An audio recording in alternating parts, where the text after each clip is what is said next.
शिक्षा चैनल में आपका स्वागत है। आज हम डोमेन ऑन रेंज का प्रॉब्लम्स सॉल्व करने वाले हैं। तो यहाँ पर हम बहुत सारी प्रॉब्लम्स को देखेंगे डोमेन ऑन रेंज की, और किस तरीके से हम डोमेन रेंज फाइंड करते हैं ये हम देखेंगे। तो ये बहुत इंपॉर्टेंट टॉपिक होने वाला है, तो आप इसको ज़रूर देखिए और डोमेन रेंज कैसे निकालते हैं इसको हम देखेंगे।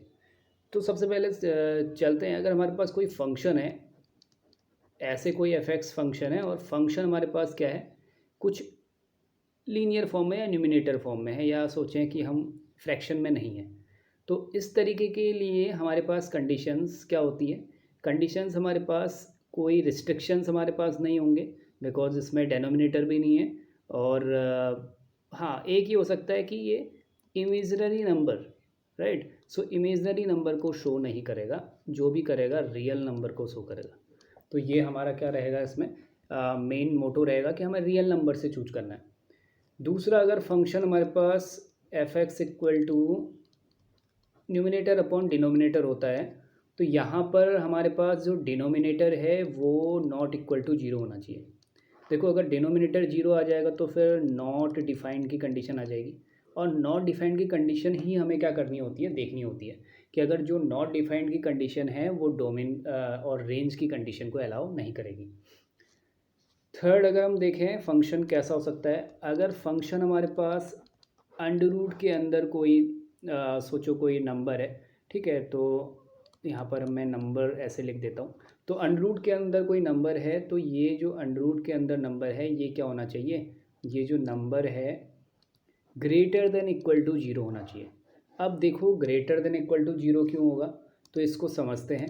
यहाँ पर अगर number greater than equal to zero ना होके लेस देन जीरो हो जाता है, सोचो ये नंबर अगर लेस देन जीरो हो जाता है तो मतलब ये नंबर के अंदर नेगेटिव नंबर आ गया, और नेगेटिव नंबर जब आता है तो फिर वो इमेजिनरी नंबर को क्या करता है, शो करता है। तो ये चीज़ क्या हो जाएगी, नॉट डिफाइंड कंडीशन में आ जाएगी, बिकॉज हमें रियल नंबर चूज करना होता है। तो एक कंडीशन ये है। नेक्स्ट कंडीशन की बात करते हैं। तो फंक्शन हमारे पास कैसा होना चाहिए, फंक्शन हमारे पास होना चाहिए एफ एक्स इक्वल टू, अगर ऐसा है न्यूमिनेटर और डिनोमिनेटर किस में है, रूट में है। तो अगर डिनोमिनेटर रूट में है तो फिर यहाँ पर कंडीशन क्या होने वाली है, डिनोमिनेटर जो होगा वो ग्रेटर देन जीरो होगा। देखो, डिनोमिनेटर इक्वल टू जीरो भी नहीं हो सकता है और डिनोमिनेटर लेस देन जीरो भी नहीं हो सकता है। देखो, अगर इक्वल टू जीरो होगा तो न्यूमिनेटर अपॉन जीरो, ये भी नॉट डिफाइंड की कंडीशन है। और अगर numerator upon under root zero, under root minus कर दिया तो ये भी नॉट डिफाइंड की कंडीशन है, ठीक है। तो ये सारी कंडीशंस हमें देखनी है, और यही इम्पोर्टेंट है कि कहाँ पर क्या प्रोसेस करनी है। तो देखो, पहले क्वेश्चन से बात करते हैं। एक हम क्वेश्चन लेते हैं। फर्स्ट क्वेश्चन है कि हमारे पास एक फंक्शन है F X is equal to X minus two divide by three minus X. तो यहाँ पर हमें क्या करना है, इसका डोमेन एंड रेंज फाइंड करनी है। अब देखो, डोमेन एंड रेंज कैसे फाइंड करेंगे, तो सबसे पहले हमें क्या करना होता है, फंक्शन में ये देखना होता है कि कौन सा ऐसा नंबर है जो नॉट डिफाइंड कंडीशन को लाता है। देखो, न्यूमिनेटर में तो कोई प्रॉब्लम नहीं होनी चाहिए, मीन्स अगर मैं क्या करता हूँ एक्स की प्लेस पे कोई भी रियल नंबर रखता हूँ तो मुझे वैल्यूज़ प्लस या माइनस में मिलेगी, जो आनी चाहिए। जीरो मुझे मिलेगा न्यूमिनेटर में तो भी कोई दिक्कत नहीं है, मीन्स प्लस माइनस जीरो सब नंबर इंक्लूड हो जाएंगे। अब बात करते हैं डिनोमिनेटर की। तो डिनोमिनेटर यहाँ पर थ्री माइनस एक्स है, और अगर थ्री माइनस एक्स क्या हो जाता है, जीरो हो जाता है। सोचो, ये x माइनस टू है, इसके डिनोमिनेटर में मैंने जीरो डाल दिया, तो ये तो नॉट डिफाइंड की कंडीशन हो जाएगी। तो जब नॉट डिफाइंड की कंडीशन हो जाएगी तो वो तो फिर डोमेन के अंदर का जो एलिमेंट है वो तो डिस्क्राइब करेगा नहीं। तो इसके लिए हमें क्या करना है कि ये थ्री माइनस एक्स जो है ये होना चाहिए नॉट इक्वल टू जीरो, ठीक है। तो मैं इसको क्या लिखता हूँ, मैं इसको ये लिखता हूँ कि three minus X not equal to zero. तो अब इसको अगर हम सॉल्व करते हैं तो यहाँ से आएगा x is not equal to three. तो अब x is not equal to three, इसका मीनिंग ये है कि और सारे नंबर आ सकते हैं डिनोमिनेटर में, लेकिन थ्री नहीं आ सकता। देखो, अगर थ्री आएगा तो क्या होगा, x minus two divide by three minus three, और ये बनेगा x minus two divide by zero. और फिर से ये क्या आ जाएगी, नॉट डिफाइंड, मतलब वो मैंने एक्सप्लेन करके तुम्हें बता दिया कि कैसे नॉट डिफाइंड की कंडीशन आ रही है। तो हम क्या करेंगे, डोमेन में 3 इंक्लूड नहीं करेंगे। तो हमारी जो डोमेन है वो हमारी डोमेन कितनी आ जाएगी, देखो डोमेन हमारी आ जाएगी, रियल नंबर में 3 को क्या कर देना है, माइनस कर देना है। और रियल नंबर में 3 को हम माइनस कर देंगे तो ये आ जाएगा हमारा डोमेन।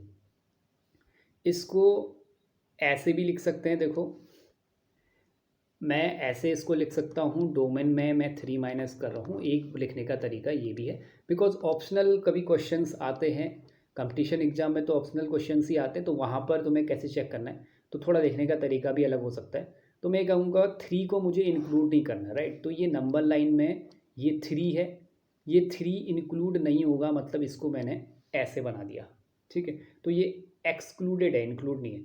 तो 3 इंक्लूड नहीं है, लेकिन 3 से इन्फिनिटी तक के इंक्लूड है, यहाँ तक कि कोई भी नंबर। और 3 से इंक्लूड ना होने पर ये माइनस इन्फिनिटी तक के नंबर है। तो ये मेरा क्या रहेगा, इसका डोमेन रहेगा। तो आई होप आपको ये डोमेन क्लियर हो गया होगा। अब बात करते हैं रेंज की, राइट। तो रेंज क्या होने वाला है, देखो रेंज निकालने के अलग अलग मेथड होते हैं, जहाँ पर जिस तरीके की कंडीशंस होती है वो कंडीशंस क्या करते हैं, हम अप्लाई करते हैं। अब यहाँ पर हमारा जो फंक्शन है उसको देखते हैं। तो फंक्शन हमारा है F X equal to X minus 2 divide by X minus 3। अब मैं क्या कर सकता हूँ, जैसे मुझे एलजेब्रा वाला कोई मिलता है फंक्शन, तो मैं इसको y लेके चेंज कर सकता हूँ। अब ज़रूरी नहीं है हर किसी में y ही बनाऊँ, लेकिन यहाँ पर कंडीशन सही ये रहेगी कि मुझे इसमें y बनाना ठीक लगेगा। तो अब मैं क्या करूँगा, इसको y लेट करूँगा, y equal to X minus 2 divide by 3 minus X. अब y के साथ 3 माइनस एक्स शिफ्ट हो गया और x माइनस 2 यहाँ शिफ्ट हो गया। तो इसके बाद ये आने वाला है 3y minus X Y equal to X minus 2। अब इसको यहीं देख लेते हैं। तो ये एक्स वाई वाला जो टर्म है इसको इधर भेज देंगे, यहाँ से x कॉमन आ जाएगा, तो हम फिर x को y के फॉर्म में ले आएंगे, राइट। तो हम 2 को इधर ले आते तो हो जाएगा 3y plus 2 equal to x plus X Y. तो अब ये यहाँ से x कॉमन आने वाला है, ये बनने वाला है 1 प्लस वाई। तो x की वैल्यू आ गई 3y plus 2 divide by 1 plus Y. तो अब हमने y के फॉर्म में लिख दिया, बिकॉज हम क्या कर रहे हैं, रेंज निकालें। रेंज का मतलब क्या होता है कि डोमेन से कौन कौन से एलिमेंट y वाले को क्या कर रहे हैं, ला रहे हैं, और कौन सा इंक्लूड नहीं होगा वो तो कोडोमेन का पार्ट आ जाएगा। तो वही चीज़ हमें यहाँ पे फाइंड करनी है। तो हमारा जो फंक्शन अब चेंज हो गया है y के फॉर्म में, x इक्वल टू हो गया है 3y plus 2 upon y plus 1। अब यहाँ पर देखो रिस्ट्रिक्शन कौन सा है, तो कौन सा ऐसा है जो नॉट डिफाइन कर देगा फंक्शन को। तो y की वैल्यू हम 1 तो रख नहीं सकते हैं, मीन्स हम ये कहेंगे कि डिनोमिनेटर जो है हमारा 0 नहीं होना चाहिए। 0 नहीं होना चाहिए मीन्स y की वैल्यू क्या आ रही है, -1। तो -1 हम क्या नहीं करेंगे, इंक्लूड नहीं कर सकते हैं। तो हमारा जो रेंज आने वाला है, रेंज आने वाला है कि रियल नंबर में -1 वाला टर्म हम क्या कर देंगे, हटा देंगे। तो ये हमारा रेंज हो जाएगा। इसको मैं ऐसे भी कह सकता हूँ कि नंबर लाइन में -1 एलिमेंट हमारा हट गया, तो ये आ गया कितना, -1 से इन्फिनिटी पॉजिटिव और -1 से माइनस इन्फिनिटी नेगेटिव। -1 इंक्लूड नहीं हो रहा है। तो ये क्या हो गया है, रेंज और डोमेन हो गया है। आई होप ये आपको क्वेश्चन समझ आया हो। इसी तरीके के क्वेश्चंस को हम क्या करेंगे, नेक्स्ट वीडियो में भी देखेंगे। कुछ क्वेश्चंस हमारे आएंगे और नेक्स्ट टॉपिक भी उसमें फिर इंक्लूड करेंगे। तो आपका दिन शुभ हो, और ऐसे ही चैनल को लाइक, शेयर और सब्सक्राइब करें। और अगर अच्छा लगे तो कमेंट और शेयर ज़रूर करें। Thank you.